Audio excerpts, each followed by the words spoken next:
Academy!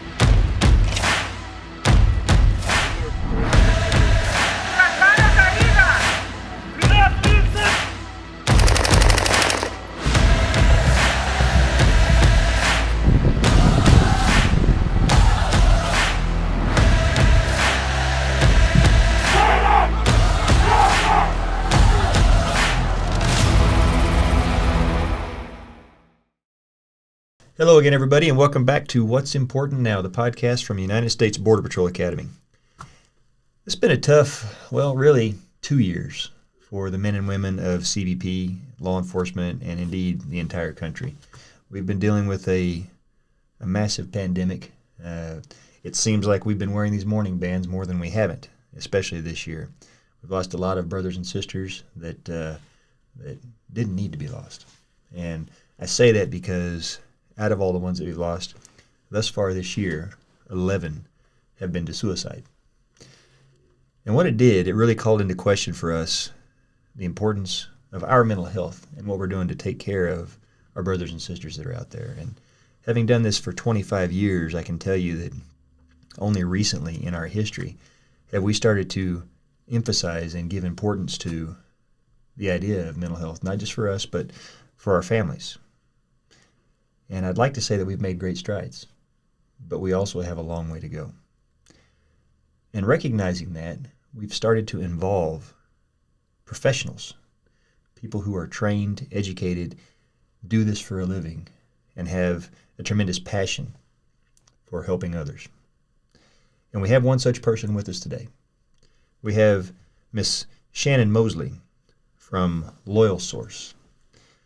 Shannon, thanks for being here. Very happy to be here. Thank you. I want to tell everybody about you real quick. Okay. So you come to us as a licensed professional counselor and behavioral health advisor. And you do this for OFO, the Office of Field Operations, and you do this for the Border Patrol, and I'm assuming anybody else in CBP that would need it. Mm-hmm. Right now you're based out of El Paso, Texas. And you spent most of your life as a United States Marine Corps dependent. Mm-hmm. So the military or the life of service rings true with you. Mm-hmm. You come from a position of experience in that regard. Mm-hmm. You got a BA in psychology from East Carolina University and a master's in counseling from Texas A&M. Commerce, Texas A&M Commerce. Oh, Texas A&M Commerce. And then you are a counselor, educator, doctoral candidate mm-hmm. at the same university. Mm-hmm. So I don't know what all that means, but that sounds pretty impressive. We're definitely glad to have somebody like you on our side and helping out with this effort. And it goes on to say that you take a holistic approach to mental health, and you've continued your education and training, receiving certifications in mindfulness, yoga, somatic experience, and a host of other things, including trauma, suicide prevention, and positive aging.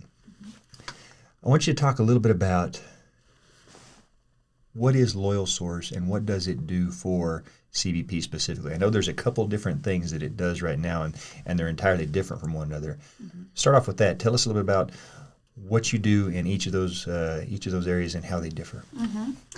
Yeah, so a lot of people who are familiar with the Border Patrol with Loyal Source know them more as the medical side that works with the illegal immigrants, which is what they've been doing for quite a while now. My role and the role of my other behavioral health advisors is a little different because we work on the other side. We work with the agents directly as well as their family members. So I call them my Loyal Source cousins. They're in the back. That's usually how I refer to them. And our role is a lot very different. So when I go to musters, for example, I always make sure I distinguish that difference. And I'm very happy to say that the agents are excited to have us working with them and helping them and their families. And so what is it, if you had to capture it in a nutshell, what is it, what service are you providing for the agents and their families? Mm-hmm. So we offer consultations, referrals, quick tips, pro tips is what I call them, regarding anything that has to do with their mental health needs. So sometimes it's, hey, I work mids, I'm having a lot of trouble falling asleep. Can you give me some tips on sleeping better? Sure, I can give you some resources for that. Sometimes it's, my spouse and I are really having trouble connecting lately. Can we meet with you? We're not sure that we want to start therapy, but maybe we could kind of bounce some ideas off of you. Sure, I can meet with you two together. And then sometimes it can be a little bit more, what others would consider serious, right? So I'm starting to have panic attacks. I've never had them before. I'm sleeping 2 hours a night. It feels like it's serious, but I'm really not sure if I want to go seek help. So I can meet with them and talk through their options and see, where they can go from there. And you and Loyal Source are actually part of a greater network or a system of programs that are geared toward helping employees of CBP. Talk a little bit about what those are and how they differ from what you provide. Absolutely. I'm really excited because the entire wellness team that's available to Border Patrol and their families is significant. So you've got your peer support, you've got your chaplains, you have your EAP, you've got your behavioral health advisors, you've got your veteran support people. Honestly, there's a lot out there for any agent that just wants to be able to talk to somebody or get any kind of resource tips. Now, EAP and my role gets a little confused, so I did want to clarify that. And EAP, of course, is the Employee Assistance Program. Correct. And that's also an outside entity that helps CBP. Correct. We're going to talk about that, the difference between the two here in a second, peer versus outside. Yes. So EAP. Yes. And EAP provides multiple resources, but one of them is therapy, and it's more continuous ongoing therapy. My role isn't continuous ongoing therapy. The behavioral health advisors can do 1, 2, maybe 3 consultations, really depending on what the need is. And sometimes it can take maybe a couple of weeks to get started with a therapist. So if the need is high and they're a couple weeks out, we can work with them until they start with the EAP therapist. So it is very different. What I tell people, because sometimes there's a little disappointment in their face, I'll say, hey, I have a 40-hour work week. If I worked with 2% of you in the sector, I'd never have enough time to do anything else. So that's the main difference between EAP and the behavioral health advisor team. Okay. And real quick before I forget, so if they want to get in contact with you, what's the best way to do that? Yeah, so behavioral health advisors, we've got a group in RGV, and then we've got the El Paso team, and they can call, text, or email us at any time if they need us, and we will respond within 24 hours. It's usually much less, but we'll respond quickly, and we're available promptly. And we should have the email and the contact information at the bottom of the screen for those that are watching, but those that are listening on some of the audio platforms, what would be the email that they would contact? So I'll give my email, because certainly I could be a great starting point. We don't have like a general email for the whole team, but mine is smosley, so that's SMOSELEY at loyalsource.com, LOYALSOURCE.com. Okay. Now I want to talk a little bit about when would somebody choose to call you as opposed to EAP or peer support? What would be, what would you recommend somebody contact you as opposed to peer support? So peer support is a phenomenal asset for the Border Patrol. And sometimes they'll go to peer support first and then they can get referred back to me. But really, if the issue is something that feels like something that is beyond talking to a peer. So for example, if the problem that they're dealing with is very significant in the way it affects their daily functioning, that would probably be more mental health, right? More of a clinician. So, hey, I'm having some trouble falling asleep. I'm having some difficulty at work. That would be great for peer support, right? Something that would require more of maybe a diagnosis as opposed to just venting or listening. Yeah, exactly. And not necessarily a diagnosis, because, in my field, diagnosis can be significant with what that means, right? Because, for example, you don't get diagnosed with depression just randomly. You can have mild depression without a diagnosis, for example. It just depends. But, yeah, the way I look at it is if the severity of it is such that you are having difficulty functioning in your daily life, then you would probably go to more the behavioral health advisor or EAP. You could call EAP directly. It doesn't have to be through the behavioral health advisors. We're just one more asset there for them. Okay.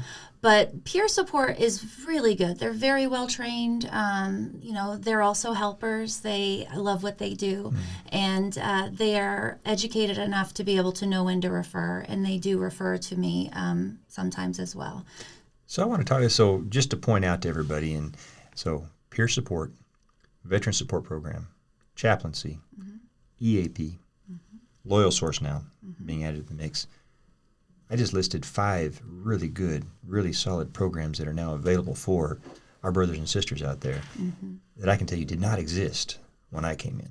That's progress. That's really good, but we have to get our folks to use them. We have to get our folks to actually want to call and get that assistance. And that's been a problem, particularly in our profession. Why is that? In law enforcement and first responders, really, there's a bit of a stigma with mental health. I think part of that has to do with the idea that you are all so well trained in being strong and protectors, and that the idea of anything soft can sometimes be uncomfortable. And mental health can be considered soft sometimes. So, being able to reach out and say, I need help, seems very opposed perhaps to somebody who can take down a bad guy, and so that's one of the reasons why. In addition, there is a trust issue. People feeling like their jobs are going to be secure if they seek mental health assistance is very, very important. That's an ongoing issue for much of law enforcement. And it's understandable. I understand that. But I think it's real important also for people who are in this profession to understand that they are just as important as the people they care for and that they look out for, and that their mental health is health. It's just as important as the physical health, and that they can perform their job much better. And then also their personal lives can be much more enriching if they pause and take time to honor what's going on the inside as well emotionally.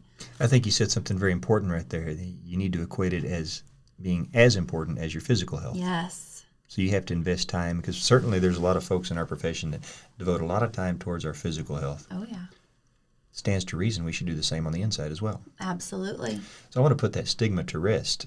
You get calls all the time. Peer support gets calls all the time. EAP gets calls all the time. People in our profession are using these programs. Absolutely. You should not consider yourself to be abnormal if you need to use one of those programs. Absolutely. In fact, it's completely normal. Absolutely. And I'll share with everybody, I've used EAP myself.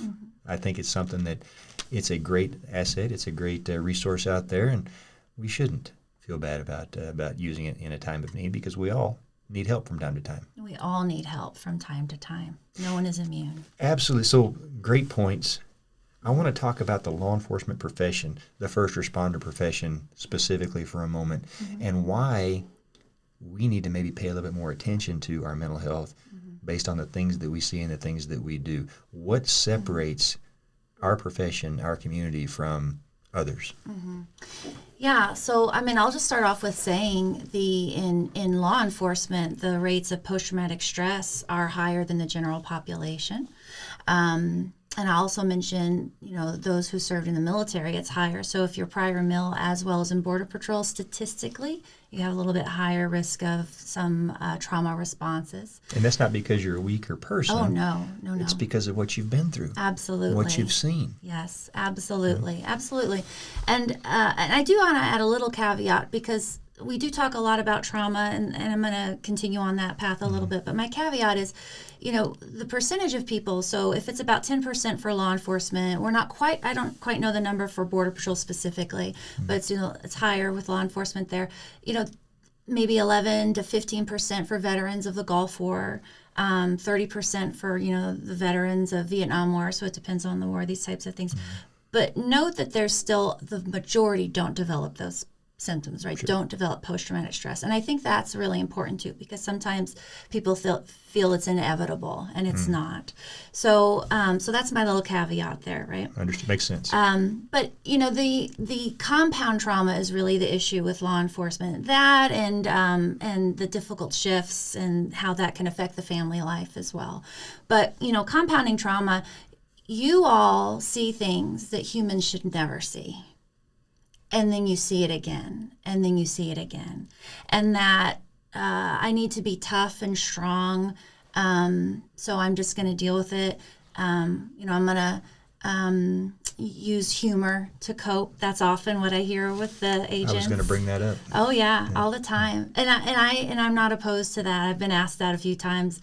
It's humor is an effective coping tool when you don't want to express the other emotions that are more vulnerable and uncomfortable in that moment. I think, when I was going to college, I worked for a time as an EMT and a paramedic, and I think it was called gallows humor. And it was, it's joking about things that normally you wouldn't joke about. But it is a coping mechanism. It is. And from the outside, for people who don't know, if they were to hear that, they might unfairly judge the person who's speaking that way. But it is a means of survival in the moment, because you are seeing, again, something that is very, very difficult. And if you were to cry, you can't cry in that moment. Maybe later. That'd be great. People cried later sometimes, right? But in that moment, you can't. And being angry about it isn't going to be helpful in that moment as well.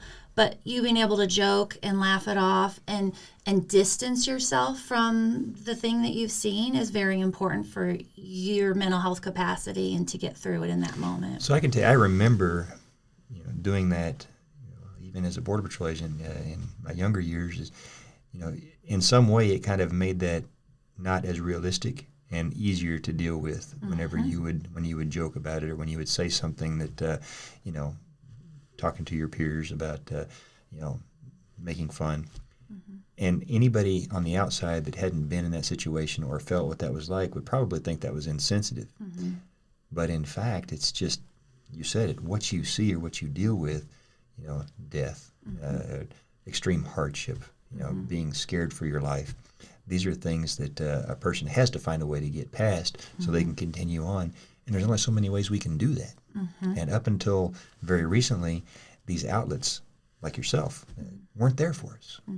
So I think that's an important point in how we cope with it. And I want to continue on with the law enforcement profession itself and why we need to focus inward and realize that mental health is something that we need to focus on, not just for ourselves, but for our brothers and sisters out there, because of what we see and what we go through each and every day.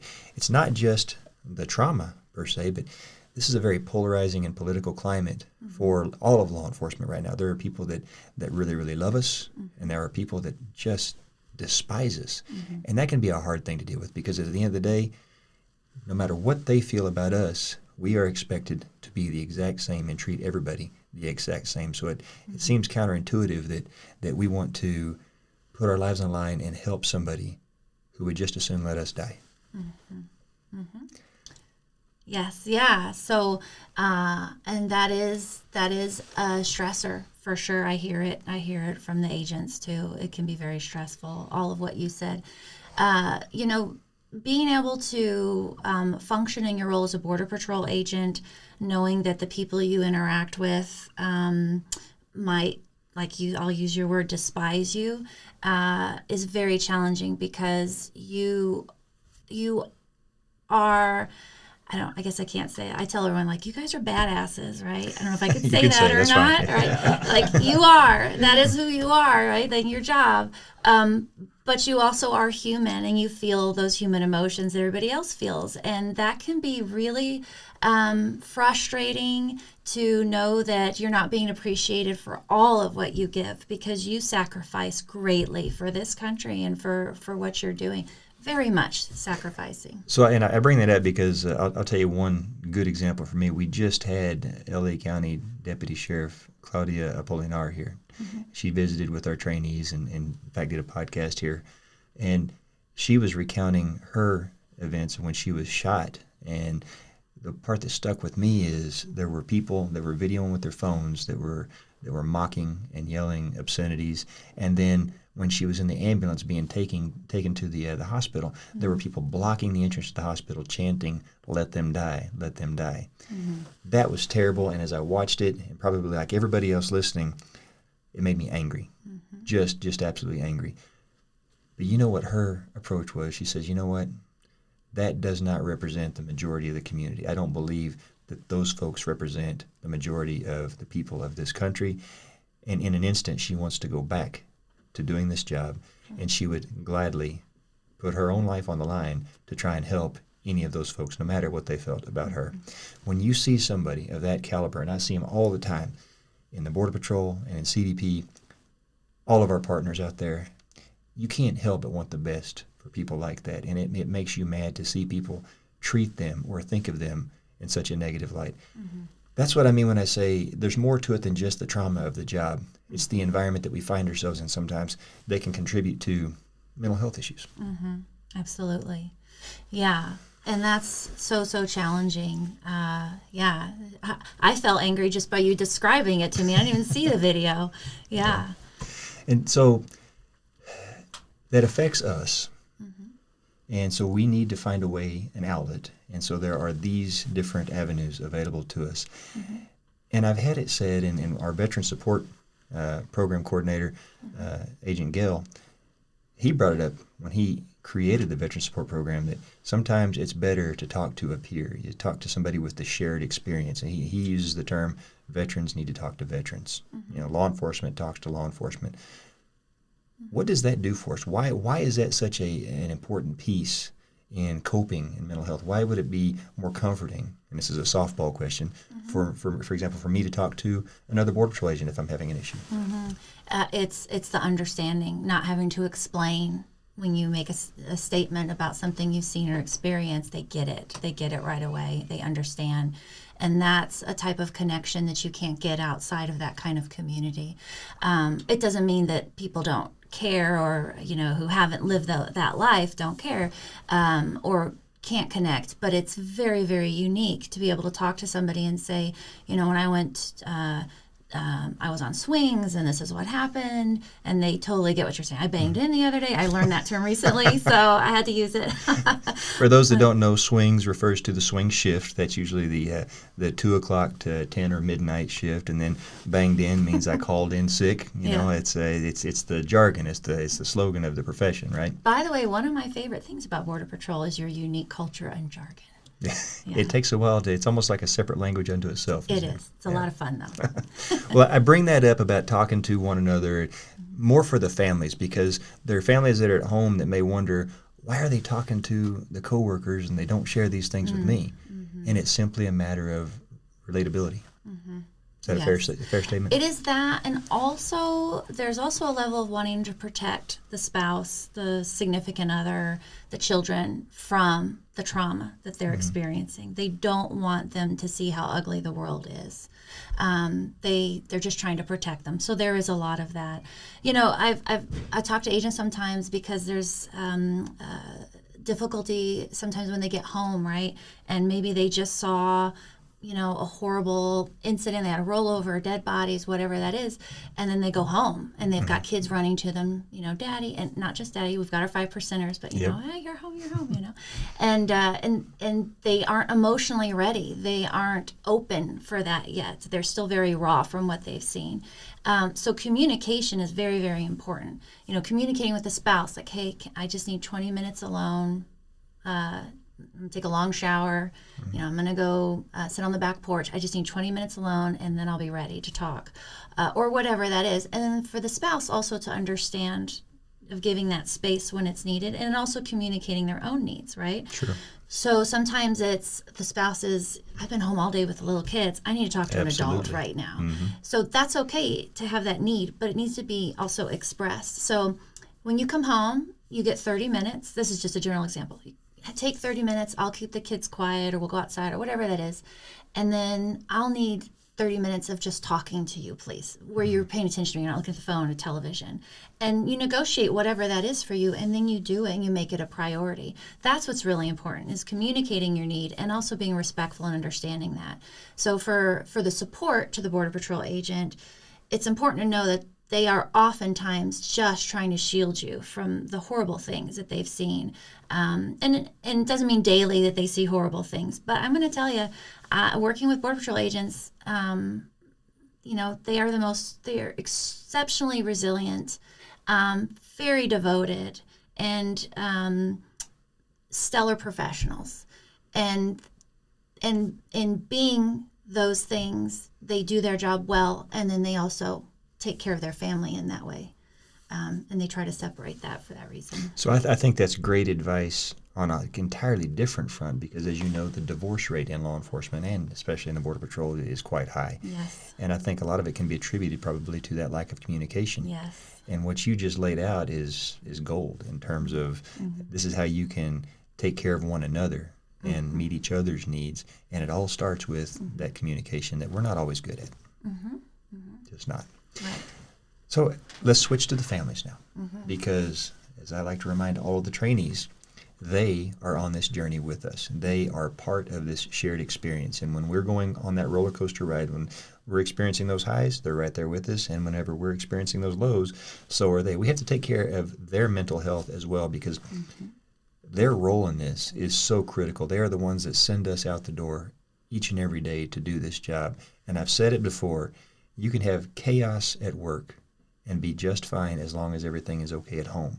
But the reverse is not true. Absolutely. And if you have chaos at home and your mind is elsewhere, when you're out on the job, bad things can happen. So what can we do to further protect and address the mental health of our families that send us out the door every day? Yeah, so I'll go back again to the communication piece from the beginning, especially with your trainees, right? Being able to share the experience and understanding that a move might be significant for the family member. So being able to discuss that, what the move means, looking for resources at the beginning. And, remember, EAP, behavioral health, like we're here for families too. They're not left out of this, so they have that kind of support as well. But if so I'm in a doctoral program, and my cognate is marriage and family therapy, and one of my preferred studies is through the Gottman method, and it's highly researched. It's a wonderful program, and they look at how to nurture relationships from the beginning. They can predict the divorce rate of a couple, that like 93%, something like that. It's very high. And so being very proactive, and I say marriage, I understand not everybody's married. I don't want to leave out the people that aren't married, right? But when you're in any kind of an intimate relationship, it's important to talk about what's going on, to be open and honest about where the relationship is, and to prioritize that relationship. So, when you're working 10, 12-hour days and you come home and you finally have a day or two off, you're going to want to spend time together and make that a priority, and quality time, not quantity time, especially with the kids too. Just being in the room is not time well spent. It's engaging with those people that you love, because what you said is so spot on. If your home life isn't secure, right, isn't supportive, then you are really going to struggle in everything else that you do. And then, Border Patrol is not forever. And so when you are done with Border Patrol, when you retire one day with whatever that is, you want to have a family waiting for you, and a family that you're connected with. And that can be very difficult if you don't prioritize the communication, the quality time, and those things. So as you're talking, I was reminded of Chief Manny Padilla was on the show, and he's now in charge as the EAC of Operations Support, but he's been the chief of Tucson sector, the chief of Rio Grande Valley sector, chief of New Orleans sector. He was our what we call B3, chief of the Operations Directorate. So he was talking about his son, and if I get the phrase right, he called him a cardboard dad, and it had to do with the fact that he was sitting at the dinner table. He was physically there, but his mind was elsewhere. He wasn't engaged in the conversation. He was thinking about other things. And I guess that hit him like a ton of bricks. And he actually got emotional talking about it. And I'll be honest, as he's explaining that, I can think of times when I was doing that. And I think that's what you're talking about is it's more than just being physically present. It's engaging and taking that time to be there and talk to him and share those moments, as opposed to, yeah, I went to the baseball game or I ate dinner with you, but there was nothing of substance. When you say quality versus quantity, I'm guessing that's what you're talking about. Yes, absolutely. And by the way, if you're going to the game, don't be on your phone the whole time, because when your kid looks back, they don't want to see you in the stands looking down. They want you to have eyes on them all the time. And, children are amazingly resilient and so wonderful and can be, such a joy, right? Their needs are very basic. They want to feel loved and paid attention to. And that's it. And it doesn't have to be 24/7. They would like it to be 24/7, but it doesn't have to be 24/7. But you have to have moments of connecting with them every single day. I mean, your spouse, your significant other too. The needs are a little different in that area, right? But with those kids, they need to feel that connection. And if you're, and that's not, I also want to be very careful. I don't want to judge anybody or, be highly critical, because we all do it. It's not as though, I've had my moments too with my kids, right? Like, Absolutely. oh, sorry. I just need to have something brought to my attention about it. So, turning off your phone. I've heard of some agents that bring the radio home, and you got to disconnect. Work is work. When you're done with work, you have to find a switch, and whatever that is. So for some people, it's, we talk about this with the new employee wellness group with the trainees that come out of the academy that come to my sector. You have to have a switch. So for some of them, it's taking a shower when they're done, taking off the uniform, the shower, and kind of washing the day down the drain. And that's their switch. When they're done with that, then they are in home mode, right? Personal life mode. The click of putting your gun in the safe. Whatever that is real important to have that switch. And then if you find yourself falling back, now I'm looking at my emails at home or I'm distracted, that's okay. But then recognize that and then decide, is this more important than this right now? And if it is, communicate. I'm really sorry, honey. I can't focus for the next 10 minutes. I have to take care of this, but I will get back to you. And then you got to get back to them. So communicating, being honest about what's going on, and trying to be more self-aware, and then also forgiving yourself when you slip up, because we all slip up. Well, and I think that's one of the things that this increased connectivity with technology today, you really can stay involved in work 24/7, and sometimes there's almost that expectation on you. And the one thing I think about our profession and professions like it that is unique is there is no finish to a project. There is no end game. This work persists as long as we're in it and well after we're gone. There is no stopping. So that the job will always be there when you come back to it. And so it's almost like running on a hamster wheel. You just you never finish. You never cross the finish line. And so if you don't learn those triggers to separate, you will stay engaged 24/7 and you'll miss out on everything else. Exactly. And that's so unhealthy. It's unhealthy. And it's unhealthy. I was going to say it's unhealthy for your mental health, but your physical health, because both are very connected. You can't have one without the other. I mean, I know this is kind of going off in a different direction, but, if we, where's the one place in your body where if you're feeling anything strongly, you feel it the most? Your stomach, usually, right? That's the body communicating. We feel it up here when we breathe quicker. We feel tension in our shoulders. So you can't separate mental health and physical health. And so, being able to turn that switch off and start with the home life isn't just about you taking care of your mental health. It's your overall health from head to toe, inside and out. That's great. That's a great point. So you've given us a lot of things to think about and good nuggets of wisdom to kind of help get started down the right path. I want to switch gears a little bit, and I want to talk about what we've gone through this past year, especially. And I want to focus on the suicides a little bit, because that's something that all of us are struggling with right now. You look at it, and the first thing that comes to most of our minds, I think, is, man, could I have seen it? Could I have done anything to stop it? And what can I learn, or what can I do so that this doesn't happen again? Talk to us a little bit about this. So is there any magic bullet that'll help us try to recognize ahead of time? Is it just a fact of life? What's going on? First I do want to say, I know this is a sensitive subject for many people, because statistically a lot of the listeners, viewers, will have experienced some kind of connection with suicide. I think for every suicide, there's at least 6 suicide survivors in terms of family and friends that were close to the person that now lives with that the rest of their life. And so there is no magic bullet, so to speak. There's a lot of research that's been done. There's ongoing research. There are a lot of things to look for. Unfortunately, sometimes when people look back is more when they recognize some of these issues. A couple pieces of research that are real important, I think, to share is that over and over again, they found that a lot of people who die by suicide in the 6 months prior went to their primary care physician for some other issue. Because remember, physical and mental health is related, right? So maybe they're having stomach issues or sleep issues or things like that, which was maybe depression manifesting physiologically. So we are trying to push within that medical community for the providers to pay more attention to these things and start doing suicide assessments for those types of general conditions and complaints that come in. So I think that is a significant piece of research that, that hopefully we can continue to push forward within the entire United States, but obviously, yes, with law enforcement for sure. And also it's because people feel more comfortable going to their medical doctor than a therapist, right? Sure. But they still are not comfortable saying, I'm thinking about killing myself.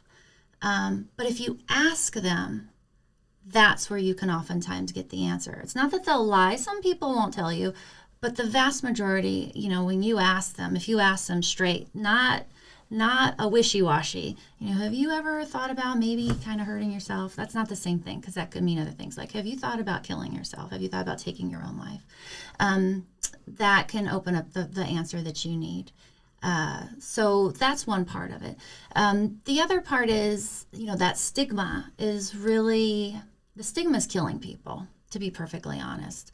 So the communities that we work in, the Border Patrol stations, the environment, the people that we surround ourselves with, if they make a lot of jokes about mental health, if they say that person's weak or other insert word, then I'm not going to feel like I can open up to that person and tell them I'm struggling.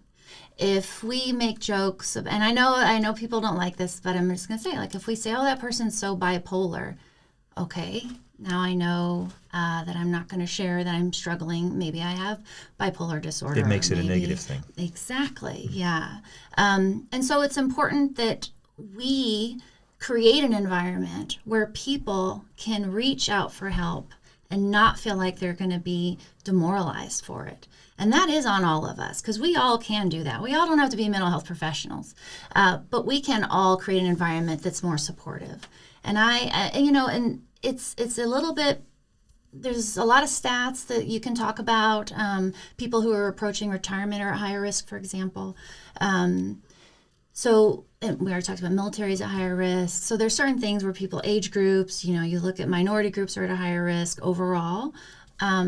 So knowing that information is helpful. Knowing the signs, like if people are giving away their most valuable possessions, isolation. They used to hang out every Friday night. Now they don't. You see them less and less. You hear from them less and less.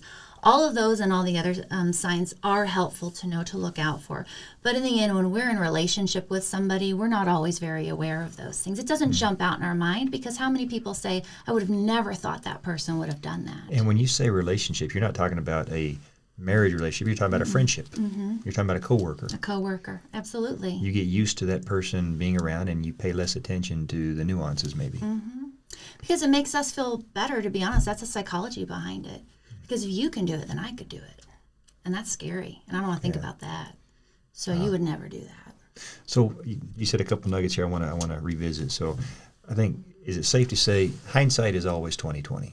And so you said that most times we notice the signs after the fact, and we tend to beat ourselves up and say, man, it's my fault. I could have prevented it. And I'm saying this for the families as well. Not always the case, right? Oh, no. In the end, we all have to recognize that somebody's decision to take their life was their decision. Even if you just had a huge argument with that person, no matter what, they're the ones that made that choice, and we have to understand that, or we will struggle the rest of our lives.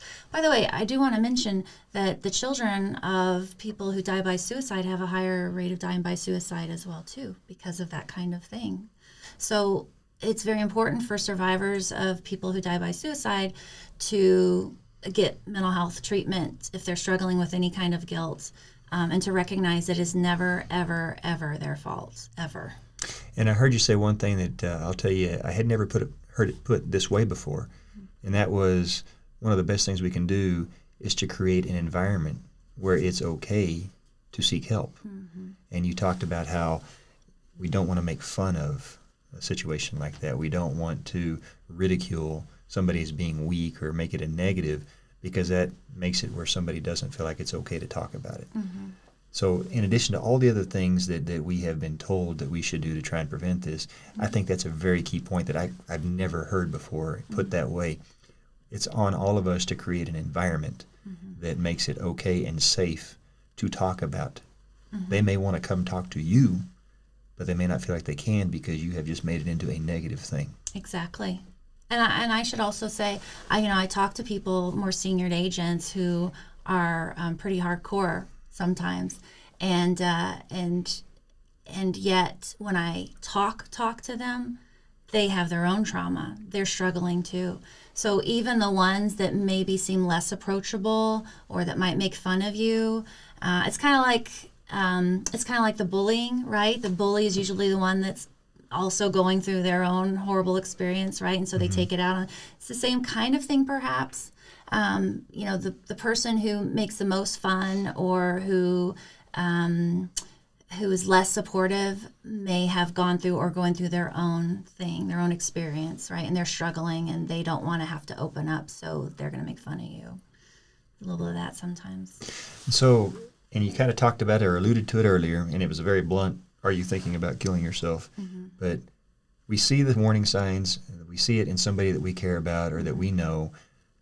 How do we approach it? How do we handle it?